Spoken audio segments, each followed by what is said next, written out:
The silence in the library was the kind that had weight. Kang Dae-hyun lay still in his chair, eyes shut, breathing slow and controlled. Fake. Every muscle in his body was coiled, waiting.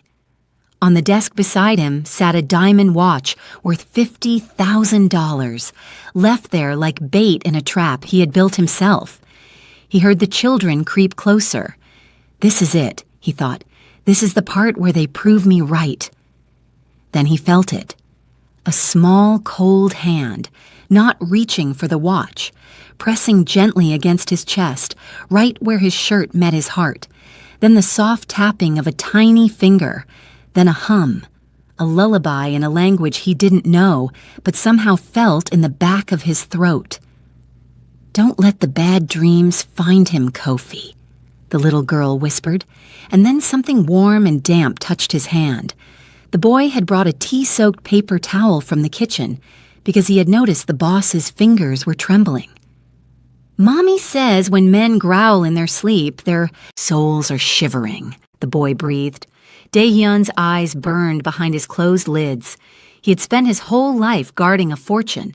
These two children were the only ones who had ever guarded his soul. Before we go any further, drop a comment right now and tell us where you are watching this from. And if you are not subscribed yet, do it now because you cannot afford to miss what happens next. 3 weeks earlier, Kang Dae-hyun had stood in this same library and watched a man beg for his life. The man's name was Park Sung-jin. He had been Dae-hyun's second-in-command for 6 years. He had eaten at Dae-hyun's table, attended his mother's funeral, and spent those same 6 years quietly building a coalition inside the organization to have Dae-hyun removed, permanently. The attempt had failed by 40 seconds.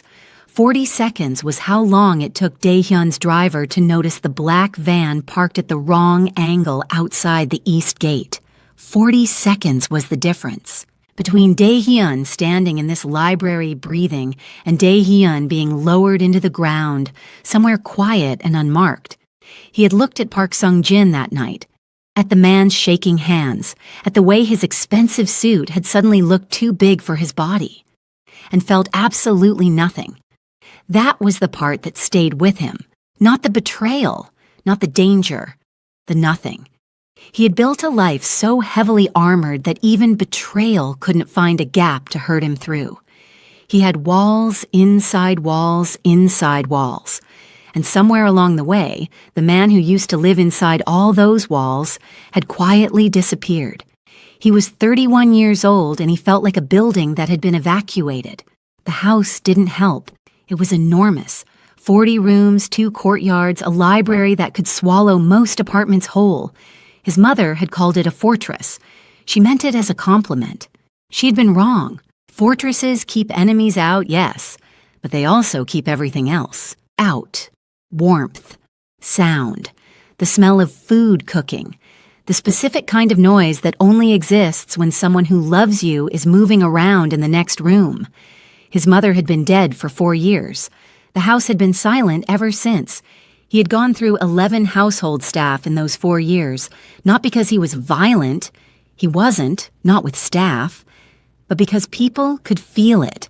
That cold, that specific kind of emptiness that radiates off a person who has stopped expecting anything good from the world. Staff would last 3 months, sometimes 4, then hand in a resignation so polite it was almost an apology, and disappear. So when his head of household, Mr. Yoon, placed a single application on his desk and said, "She needs the work badly, sir, which means she will stay," Dae-hyun had understood exactly what that meant. Desperation was reliable. Desperation showed up on time. Desperation didn't ask questions. He approved the hire without looking at the photograph.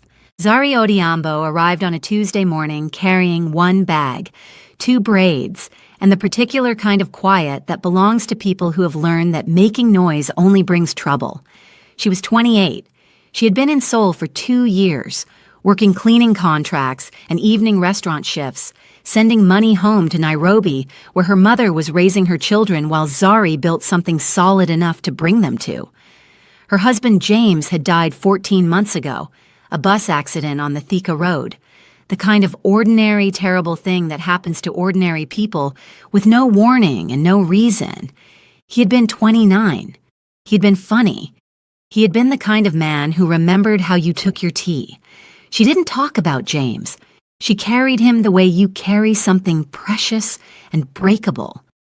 Very still, very close, and never where anyone could bump into it. Mr. Yoon showed her the house rules on a laminated card. No speaking to Mr. Kang unless spoken to. No. Entering the East Wing without clearance. No personal calls during working hours. No guests. Zaryi read the card twice, nodded once, and got to work. She was good at her job. Genuinely, naturally good.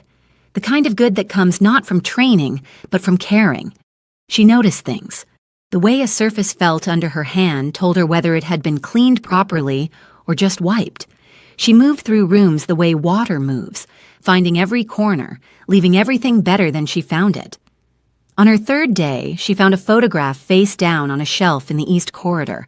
A young boy, maybe 10 years old, standing next to a woman with tired eyes and a proud smile. Something about the way it was placed, not fallen, deliberately turned down, made her chest tighten. She left it exactly as it was. She didn't ask Mr. Yoon about it. She already understood. She'd been working there for 11 days before she saw Dae-hyun in person. She had heard him. Footsteps at odd hours. 3 in the morning, 4, the kind of hours that belong to people whose minds won't leave them alone. She had found coffee cups in strange places. The library at dawn, the courtyard at midnight. A man wandering his own house like a guest who couldn't find the exit. When she finally saw him, she almost walked into him rounding a corner in the main corridor. He was taller than she expected.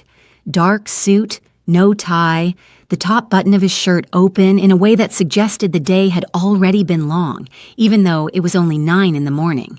His jaw was sharp. His eyes were sharper. They landed on her with the kind of focus that felt less like being seen and more like being assessed. "You're the new one," he said. It wasn't a question. "Yes, sir," she said.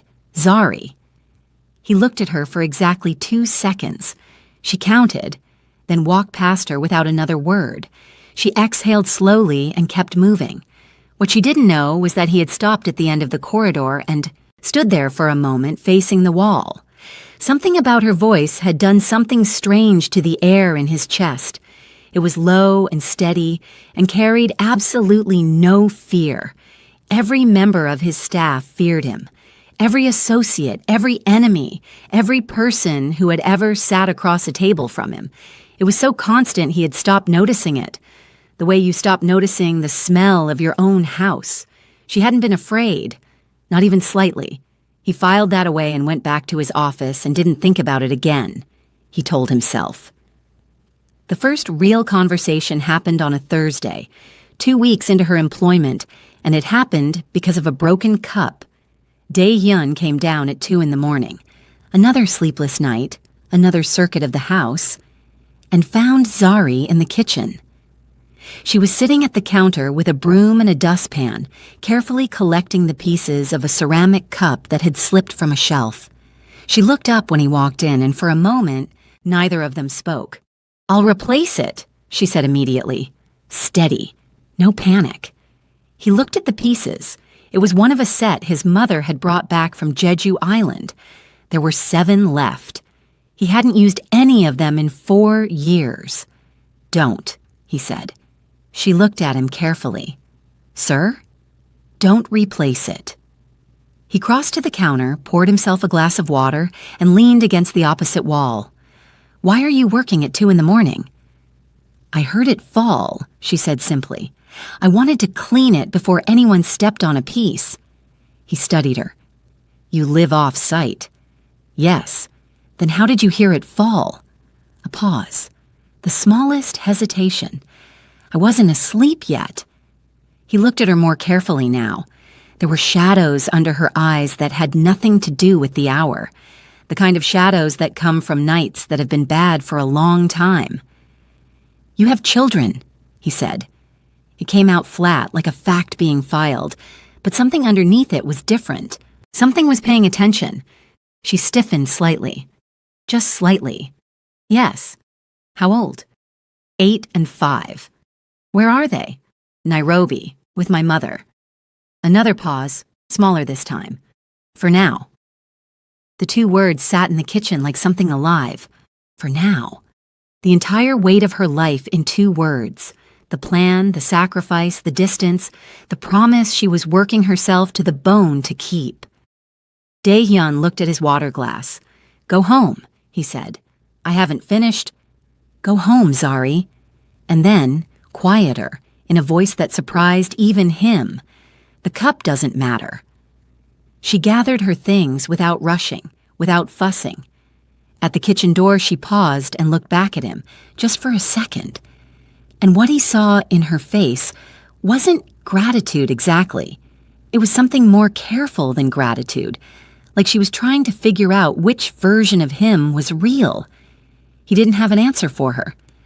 After she left, he stood in the kitchen for a long time, surrounded by the pieces of his mother's cup in a house that was 40 rooms of silence, and felt something move in the back of his chest, something small, something he didn't have a name for. He didn't like it. He went back to his office, pulled up the security feeds, and spent the next hour reviewing protocols. He needed to remember what he was. The call came on a Friday afternoon, 3 weeks after Zaryi started. Dae-hyun was in the middle of a meeting with 3 of his remaining lieutenants, men who had survived the Park Seung-jin purge and were now navigating the organization's restructuring with the careful energy of people walking across ice. The meeting was tense. There were gaps in the network where Park's people had been removed, and those gaps needed to be filled carefully, because the wrong appointment could mean another attempt. Another van parked at the wrong angle. His phone vibrated. He ignored it. It vibrated again. He glanced at the screen. Mr. Yoon. He stepped. Out. Her childcare canceled, Mr. Yoon said, his voice carrying the specific discomfort of a man delivering news he already knew would be inconvenient. The woman who watches her children when they visit, she had an emergency. Zaryi has her children with her today. She's asking if she can bring them while she works, just for today. She says they're well-behaved. She says they won't. No, Dae-hyun said. Silence. Sir, she has no one else. If she can't bring them, she can't come in, and we have the Yamamoto delegation arriving at... Tell her she has 1 hour to find alternative arrangements. He hung up. He stood in the corridor outside the meeting room. The Yamamoto delegation was arriving at 4. The house needed to be prepared. Zaryi was the only staff member who knew the specific protocol for the East reception room because he had briefed her personally 2 days ago, because Mr. Yoon's hands had been shaking lately and Dae-hyun didn't trust shaking hands near important guests. He needed her here. He called Mr. Yoon back. Tell her she can bring them, he said. They stay in the staff quarters. They touch nothing. They are invisible. If I see them, if I hear them, if I find a single fingerprint on anything... He stopped. She understands the consequences. Yes, sir. He hung up and stood very still in the corridor. He told himself it was logistics, purely logistics. He went back into the meeting. Zaryi arrived 30 minutes later with Nia on her left hand and Kofi on her right. Nia was 8. Tall for her age, with her mother's watchful eyes and her father's chin, and the specific dignity of a child who has had to grow up a little faster than she should have. She walked into the mansion and didn't gasp, didn't gawk, just looked around slowly and carefully, the way you look at something you want to understand. Kofi was 5. He was round-faced and serious in the way that 5-year-olds are sometimes serious, with a heaviness that sat strangely on someone his size. He was holding a small wooden carving, a bird, worn smooth from handling, and he held it the way other children hold comfort blankets. Zaryi crouched in front of them at the entrance. Listen to me, she said quietly, her voice carrying everything. This is where Mommy works. The man who owns this house is very important and very private. We do not touch anything. We do not wander. We stay where I put you. Understood? Is he nice? Kofi asked. Zaryi paused. 1 second, maybe 2. He is our host, she said carefully. We respect his home. Kofi considered this with the gravity of a small judge. Then he nodded. Nia said nothing, but her eyes moved to the corridor ahead, and something in them was already paying attention to things Zaryi hadn't pointed out yet. They were settled in a small sitting room off the staff quarters with a book, 2 juice boxes Zaryi had packed, and very clear instructions. Zaryi kissed them both on their foreheads, held Kofi's face in her hands for just a moment longer than necessary, and went to work. What she didn't know was that camera 7, the one covering the staff sitting room, was feeding directly to the monitor on Dae-hyun's desk. He told himself he was monitoring for security reasons. He watched the little boy take out the wooden bird and place it carefully on the armrest beside him, like it needed its own seat. He watched the girl open her book, read 2 pages, then stop and sit very still, looking at nothing, thinking something too heavy for an 8-year-old's face. He looked away from the monitor. He had a delegation to prepare for. But before he turned his chair fully away, he looked back once more at the small, serious boy with his wooden bird, and something in Dae-hyun's chest did that thing again, that small, unnamed movement. He turned his chair away and didn't look back. He almost believed himself. The Yamamoto delegation left at 7:30. Dae-hyun stood at the window and watched their cars disappear through the gate, then turned back to a house that had returned, immediately and completely, to silence. The meeting had gone well. It always went well. He was good at this.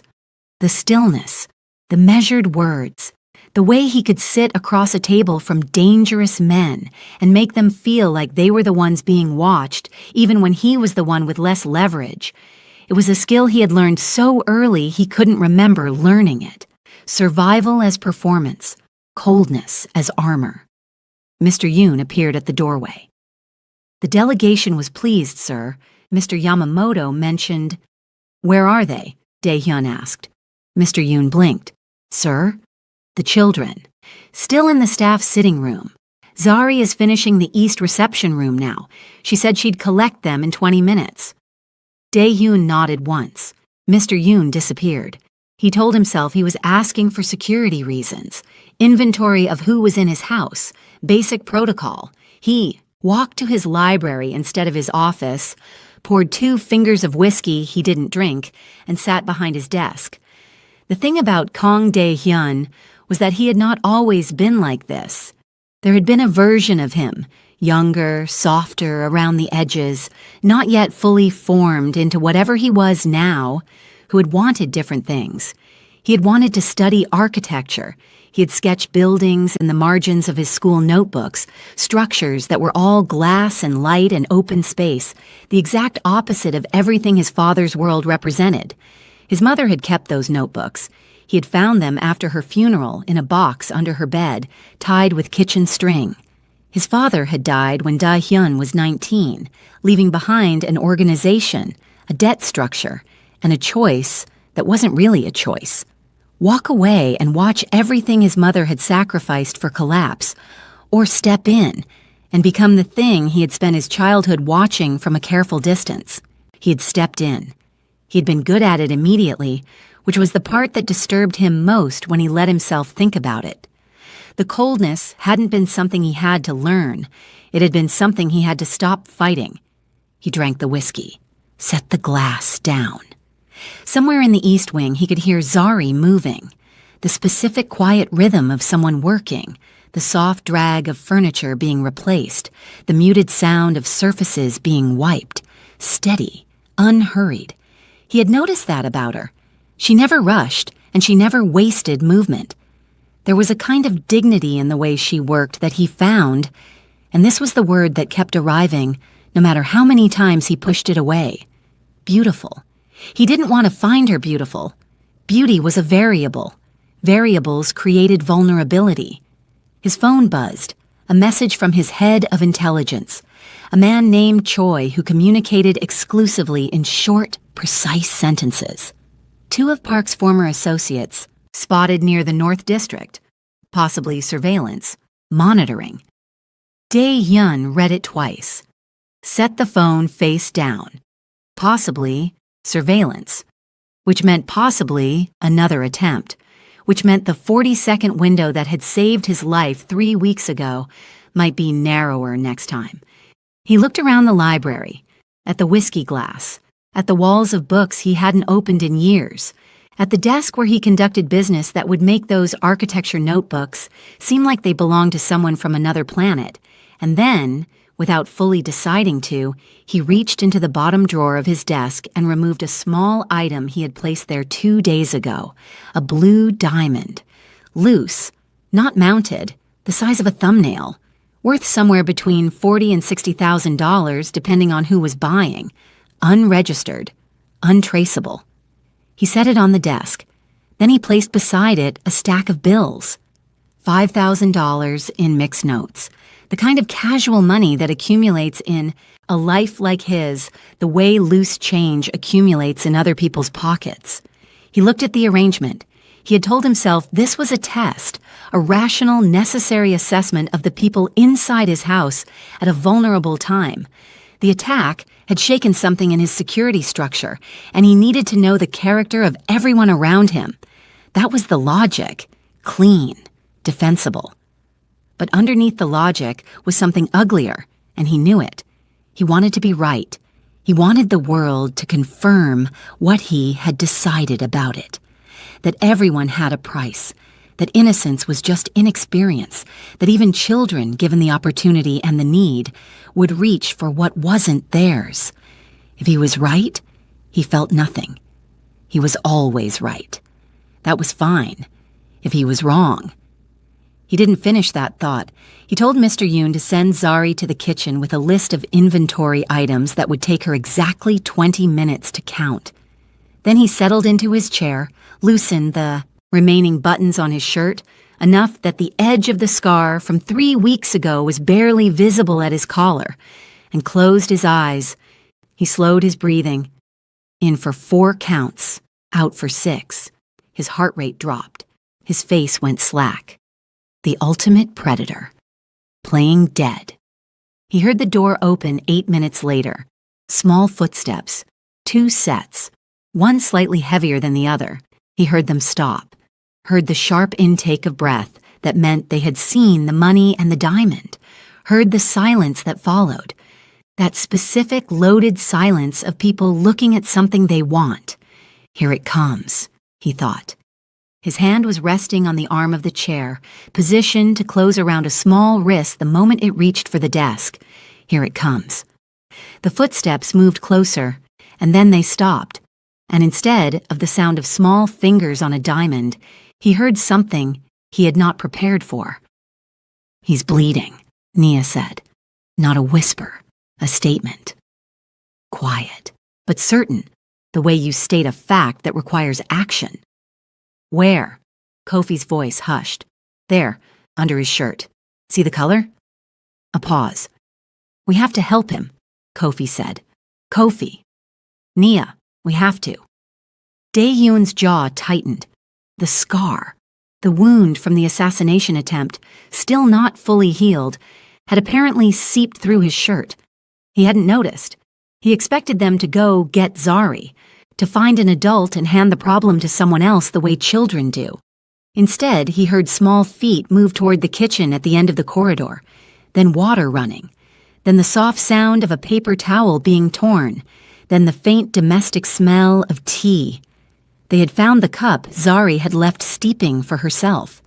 And then Kofi was back, and the warm, damp compress was being pressed gently against the side of his collar, directly over the wound, with a 5-year-old's complete and solemn concentration.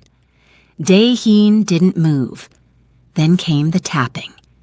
Kofi's small finger, pressing a rhythm against his sternum, slow and deliberate. Then Naya's voice, low and melodic, humming something that had no business being in this library, in this house, in this life. Don't let the bad dreams find him, Kofi. And Kofi, pressing the warm towel a little more firmly. Mommy says when men growl in their sleep, their souls are shivering. Daehyun's throat closed. He had prepared for greed. He had prepared for confirmation of everything he believed. He had not prepared for this, for the specific devastating weight of being cared for by people who had absolutely no reason to care for him, who had every reason, in fact, to resent him, who were in his house because their mother needed money badly enough to work for a man who scared most grown adults away, and they were healing him. A tear escaped before he could stop it. Just one.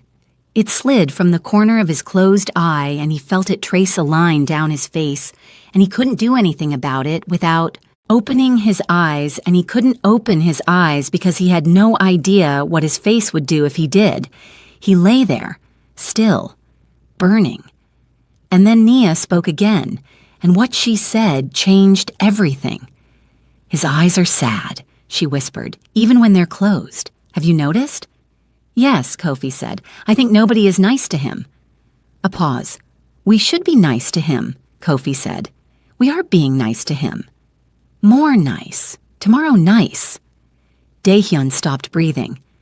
"Those men at the gate this morning," Nia said, her voice dropping even lower. "The ones in the black car. They were watching the house funny. I didn't like how they were watching." Every cell in Daehyun's body went cold. What men? What black car? "I saw them too," Kofi said. 3 of them.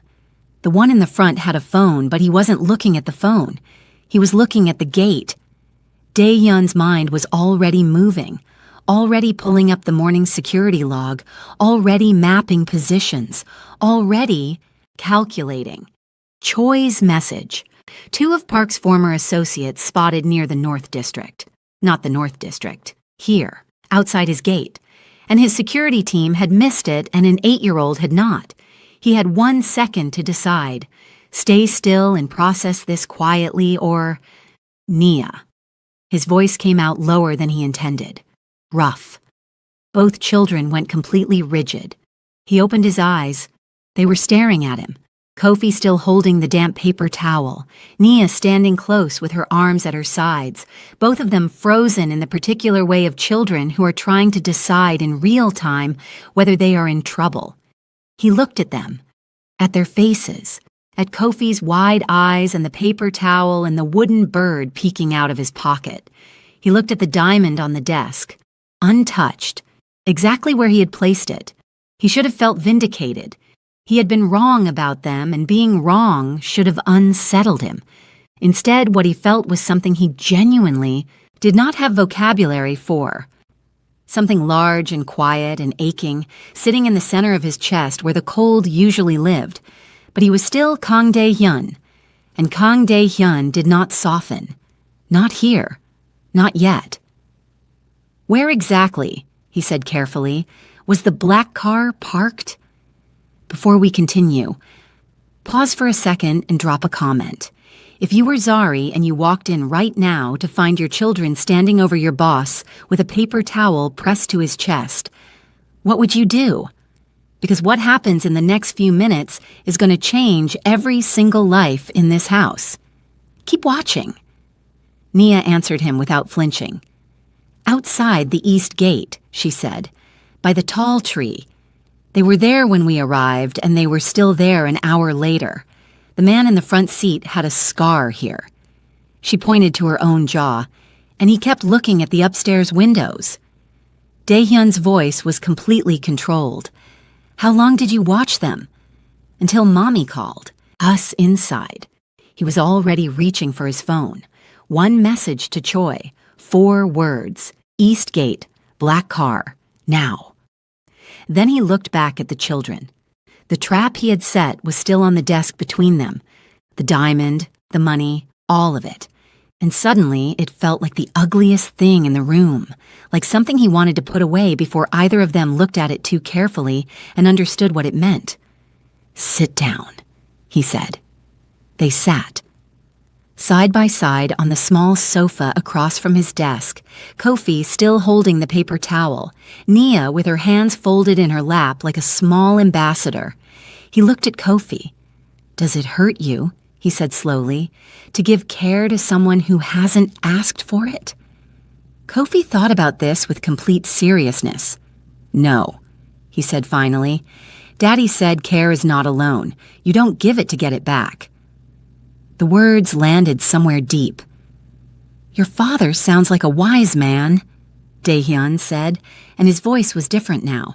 Not the boardroom voice. Not the voice he used with lieutenants or enemies. Something underneath all of that. "He was," Nia said quietly. "He died." The words sat in the room. "I know," Dae-hyun said. And then, because something in him was cracking open whether he wanted it to or not, "I'm sorry." Nia looked at him carefully, the same look her mother had given him in the corridor on her first day. That careful, measuring look, trying to determine which version of him was real. "Are you actually sorry?" she said. "Or are you just saying it?" He blinked. In 31 years through boardrooms and backrooms and conversations with men who controlled things that moved markets and ended lives, nobody had ever asked him that question. "I think," he said slowly, "I am actually sorry." Nia held his gaze for another moment.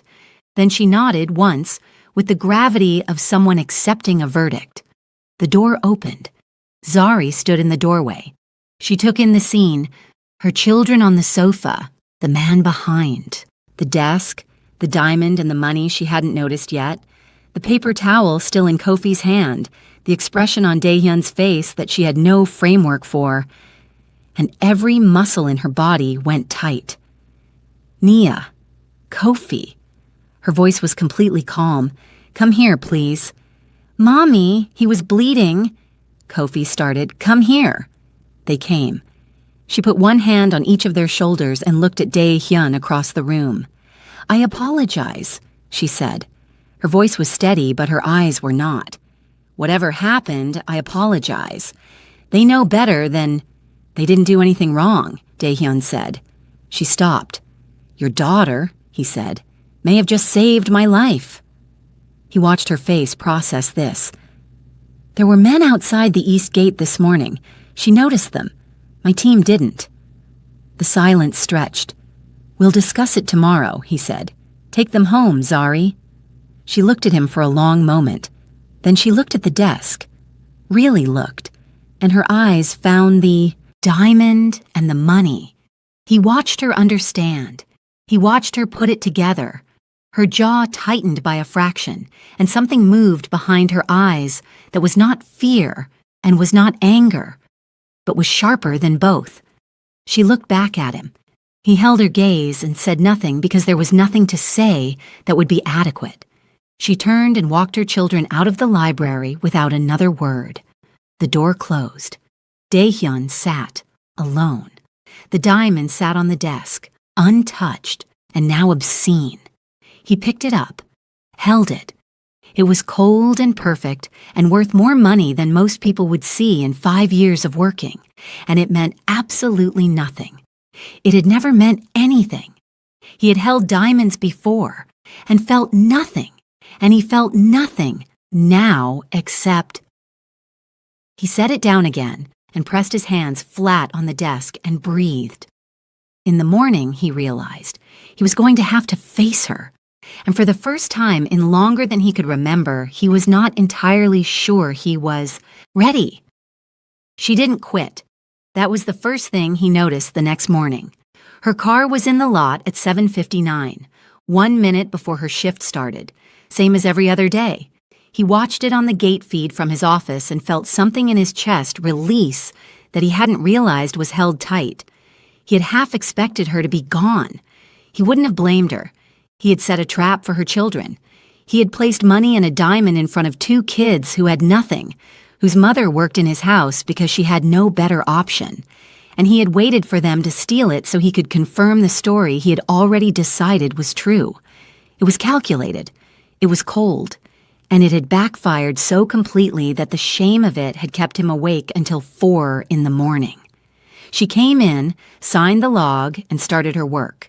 He told himself he would address it at noon, then at 2, then before she left for the day. At 5:30, he found her in the east corridor, replacing. Linens in the storage shelf, and he stood in the doorway until she turned around. She saw him and went still. Not the stillness of fear, the stillness of someone deciding how much of themselves to show. "I owe you an explanation," he said.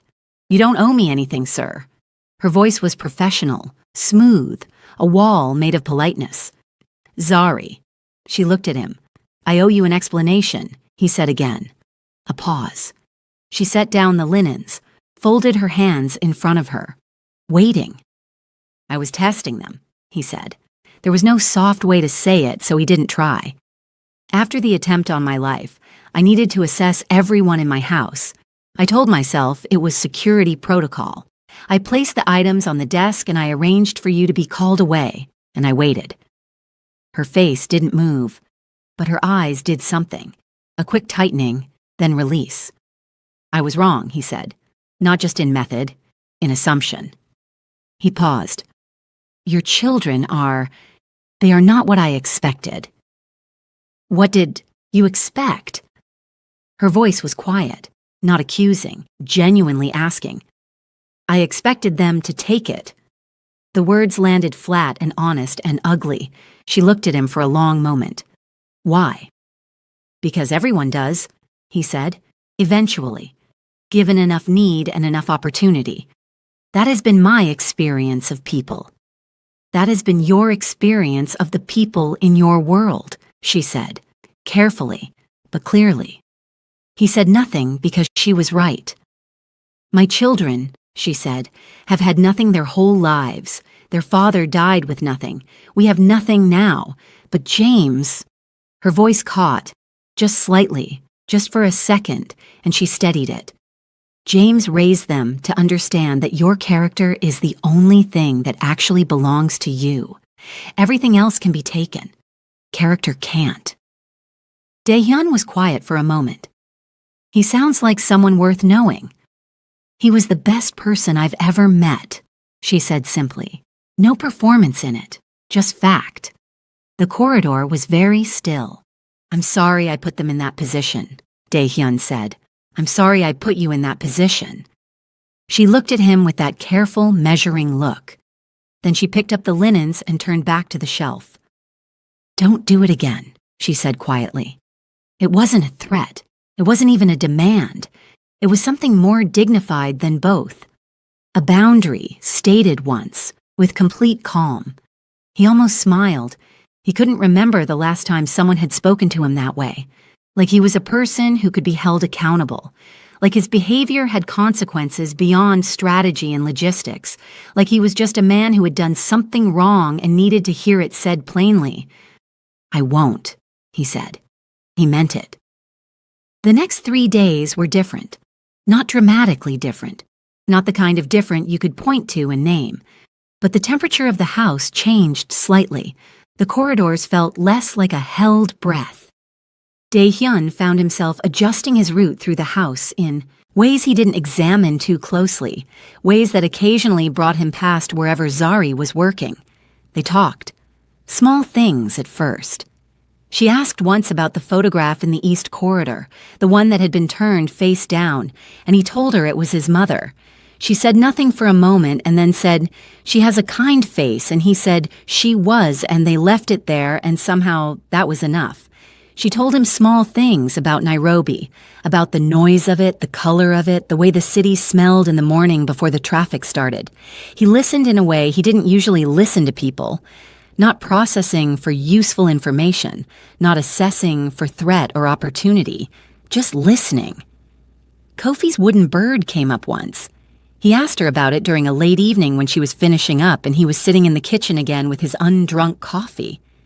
"James carved it," she said, "the week before he died. Kofi doesn't know that. He thinks his father gave it, to him as a gift, but James was already sick by then. Not from the accident, he had been ill the month before. and he carved one for each of them. Kofi got the bird. Nia got a small elephant. She keeps hers at home. Why a bird? Daehyun asked. Zaryi was quiet for a moment. James said birds don't ask permission to go anywhere. They just go. She looked at her hands. I think he was telling Kofi something about his own life. Don't wait for anyone to say it's okay. Just go. Daehyun turned his coffee cup slowly in his hands. He knew he was going to die, he said. Not a question. I think he had a feeling, she said softly. The kitchen was very quiet. How do you do it? He said. How do you carry that and still... He stopped, searched for the word, function. She looked at him, and for the first time since she had started working there, the professional wall came down completely, just for a moment. And what was underneath it was something so real and tired and brave that it hit him like a physical thing. I don't always, she said honestly. Some mornings I sit in my car for 10 minutes before I can come in. Some nights I can't remember what his voice sounded like and I panic. Her jaw tightened briefly, but then I think about Nia and Kofi and what I promised them, and I get up. He looked at her across the kitchen table. You are, he said slowly, the strongest person I have met in a very long time. She shook her head slightly. I'm just a mother. Those are not different things. She looked at him. Something shifted in her eyes. Surprise, maybe, or the specific feeling of being seen by someone you didn't expect to see you. She dropped her gaze to the table and pressed her lips together and nodded once. He wanted to say more. He didn't know how. The language of this, of genuine human warmth, of saying something true to someone without an agenda underneath it, was one he had let go unpracticed for so long it felt foreign in his mouth. So he said nothing. And somehow she understood because she looked up once more before she left, and her eyes held something that was almost, not quite, but almost the beginning of trust. Choi's message arrived at 11 the next night. They moved up the timeline. Intel suggests strike within 48 hours. Recommend evacuation protocol. Daehyun read it standing in the center of his library. 48 hours. Park's people, still alive and operational in the gaps he hadn't finished closing, had decided the window was now. They knew the organization was restructuring. They knew this was the moment of maximum vulnerability. He called Choi. How many? Minimum 4, possibly 6. At least one insider, someone with access to your schedule. An insider, someone in the house. Lock down the staff roster, full background re-verification, tonight. Already started, sir. He hung up. He stood in the library and thought about Zaryi in the kitchen 3 hours ago, telling him about James and the wooden bird and the mornings she couldn't get out of her car. He thought about Nia's eyes on him across the corridor, steady and unafraid. He thought about Kofi's warm paper towel pressed against his collar. He picked up his phone again. Then he put it down. If he called her now, in the middle of the night, to tell her the house was a target and she needed to stay away, she would ask questions. She would want to know everything. And the more she knew, the more she was connected to him, and connected to him was the most dangerous place in the world to be right now. The safest thing he could do for her was nothing. Keep his distance. Let Choi handle the security layer. Get through the next 48 hours and then what? He didn't let himself finish that thought. He poured the whiskey he never drank and sat behind his desk and built the walls back up, brick by brick, the way he had been building them since he was 19 years old. By midnight, they were almost back to full height. At 12:15, his security panel lit up, not the main gate alarm, the silent one. The sensor embedded in the east garden wall that only triggered for weight above a certain threshold. Someone was coming over the wall. He was moving before the second sensor hit. The next 4 minutes were the kind that compressed time. The kind you remember later not as sequence, but as flashes. The east corridor lights going out. They had cut the power to that wing. Choi's voice in his earpiece. 4 confirmed entry points. They're already inside the perimeter. His own heartbeat, slower than it should have been, the way it always went slow in moments like this. Not calm, just focused. The predator brain taking over and pushing everything else down. The library door. He moved to the secondary panel behind the bookshelf, the one that looked like a wall and wasn't, and hit the lockdown sequence for the residential wing. Steel panels, dropping over windows, deadbolts engaging. Then Choi again, and this time his voice had a different quality. Sir, staff quarters wing is outside the lockdown zone. We didn't account for... Dae-hyun was already running. The staff quarters, where Zaryi sometimes stayed late finishing reports, where she had been, as of 2 hours ago, because he had seen her light on in the monitor when he passed his desk. He hit the corridor at full speed, phone in one hand, the other on the wall for corners, moving through his own dark house by memory. He heard them before he saw them. 2 figures in the east corridor moving fast, not toward the library where he was supposed to be, but toward the staff wing. They knew the layout, insider intelligence, the schedule, the floor plan, the location of everyone in the house. They hadn't come for him. They had come to use whoever was in the staff wing to get to him. He hit the first one at the junction of the east and south corridors. Io's shoulder into the wall, hard, the kind of impact that ended the conversation before it started. The second one turned, and Dae-hyun already had the panel light from the emergency strip, and he used every second of the next 40 seconds in ways he had been trained and had hoped never to use again. And then the corridor was quiet, and he was breathing hard, and his hands were shaking, and it wasn't from the cold. He pushed through the staff wing door.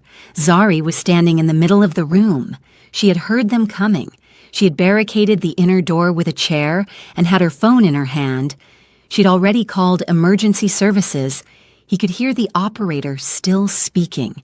She was in her work clothes, both hands braced on the back of the chair, and when the door opened, she spun around with something in her eyes that was pure fire. When she saw it was him, the fire collapsed into something more complicated. "Are you hurt?" he said. He was across the room before he finished saying it, hands on her shoulders, eyes moving over her face with an urgency that he wasn't controlling and didn't try to. "I'm fine," she said. Her voice was shaking for the first time he had ever heard it shake. "I'm fine. What is happening?" "It's handled," he said. "You're safe." She stared at him.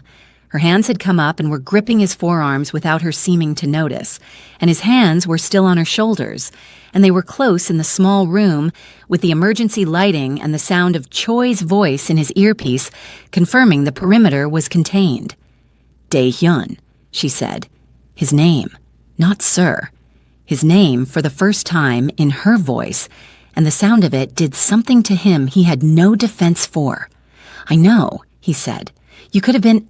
"I know." She closed her eyes for a second. When she opened them, he was still right there, and she didn't step back, and neither did he. "The children," she said.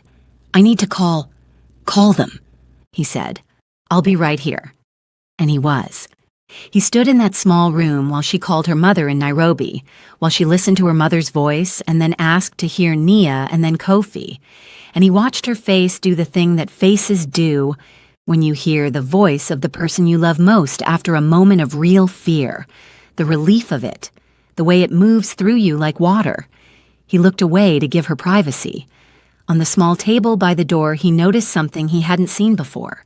A wooden bird. Kofi had left it behind, worn smooth from years of small hands, sitting on a table in a room in his house, like it had always belonged there. He picked it up, held it. Birds don't ask permission to go anywhere. They just go. He set it down gently. When Zaryi finished the call, she turned and found him looking at it. She looked at the bird and then at him and said nothing for a moment.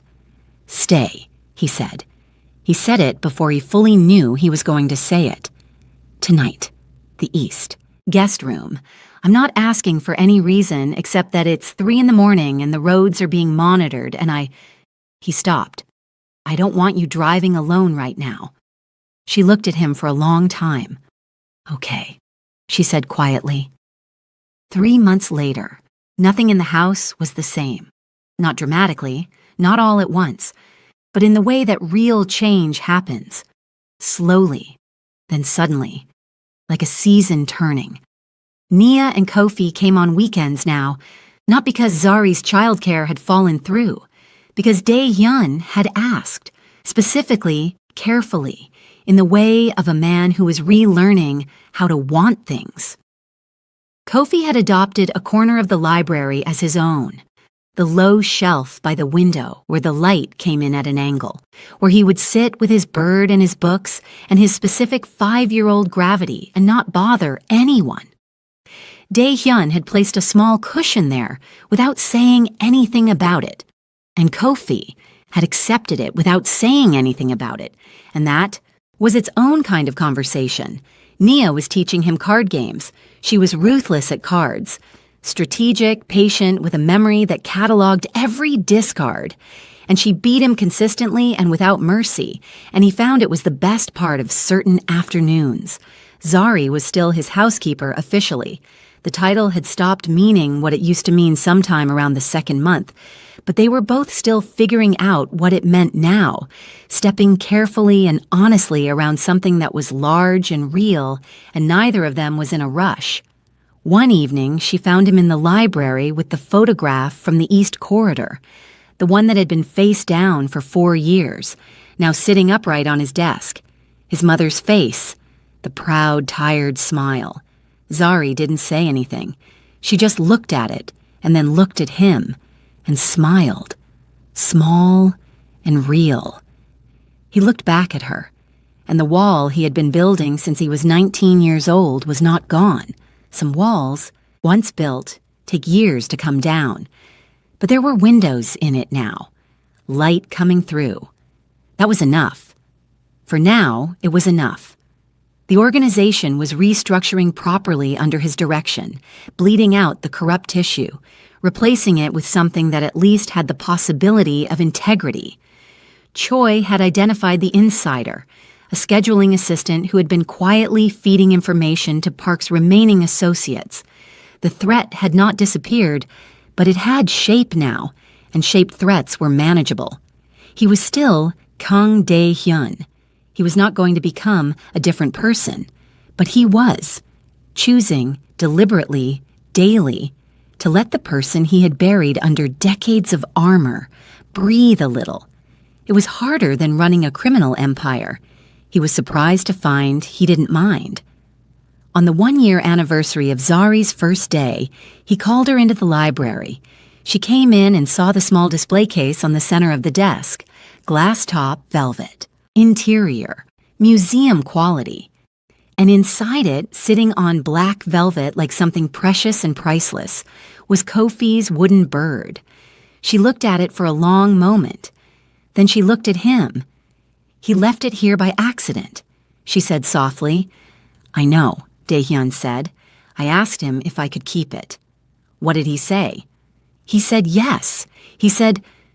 Dae-hyun paused, and something moved across his face that was unfamiliar and unguarded and completely real. He said birds don't ask permission to go anywhere. He said maybe this one decided to stay. Zaryi's eyes filled. She didn't look away. On the desk beside the display case, Dae-hyun placed something else, a folder. Inside it, documents, legal, formal, the kind that took months to prepare. Residency papers, educational enrollment, a property deed for a modest house 20 minutes from the mansion. For you, he said, and for them. No conditions, no debt, no obligation to stay anywhere you don't want to be. He met her eyes. I want you to have options, real ones, whatever you decide. She looked at the folder, at him, at the wooden bird in its display case. You kept it, she said. It's the most valuable thing in this house, he said simply. It always was. She crossed the room. She stood in front of him and looked up at his face. This sharp-jawed, dark-eyed, 31-year-old man who had started 3 weeks ago as her reason to be careful and had become, without either of them planning it, her reason to stay. and she placed her hand flat against his chest, right where his heart was. He went very still. "It's not shivering anymore," she said quietly. He placed his hand over hers. "No," he said, "it's not." If this story moved something in you, drop a comment below and tell us which moment hit you hardest. And if you know someone who needs to hear a story about unexpected grace today, share this with them. They'll thank you for it.